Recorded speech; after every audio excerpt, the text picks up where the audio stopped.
Feuille de laurier dans une coquille d'œuf. Ma grand-mère m'a appris ce truc, et, depuis, je ne m'en passe plus. Ceux qui sont plus anciens connaissent peut-être déjà cette astuce.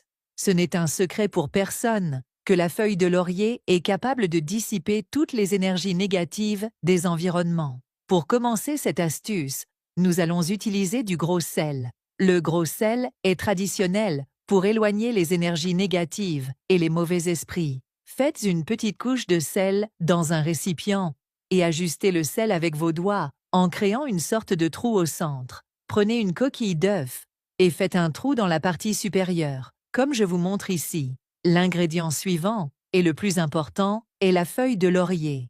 Êtes-vous du genre à croire que la nature peut également contribuer au bien-être de votre maison?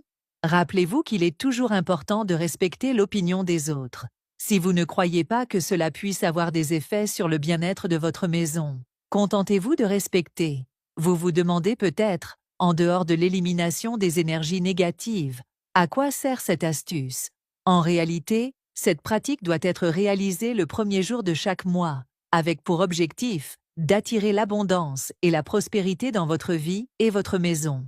Maintenant que vous avez appris cette astuce, simple mais pleine de sens, cela vaut la peine de l'essayer et de ressentir les bienfaits qu'elle peut apporter à votre foyer. La combinaison de la feuille de laurier, du gros sel et de la coquille d'œuf est une pratique ancienne, chargée de symbolisme, et qui peut apporter plus d'harmonie à l'endroit où vous vivez. Même si vous ne croyez pas directement au pouvoir de ces traditions, il est toujours bon de se rappeler que les petits gestes que nous faisons chez nous peuvent souvent changer notre énergie et notre focus, nous aidant à créer un environnement plus positif et accueillant. Que ce soit pour attirer de bonnes énergies, éloigner les vibrations négatives, ou simplement commencer le mois avec une intention d'abondance et de prospérité, ce rituel est un moyen de se connecter aux traditions passées et, qui sait, de créer un moment de soin pour l'espace dans lequel vous vivez. Après tout, qu'avez-vous à perdre à essayer? Rappelez-vous que l'essentiel est de pratiquer avec intention et respect. Si vous ne croyez pas aux effets spirituels,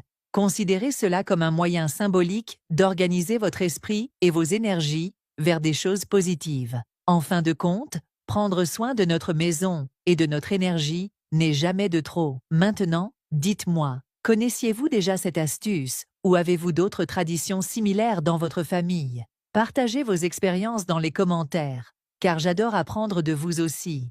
Et n'oubliez pas d'appliquer cette astuce chaque premier jour du mois pour vous assurer que les bonnes énergies vous accompagnent tout au long de cette période.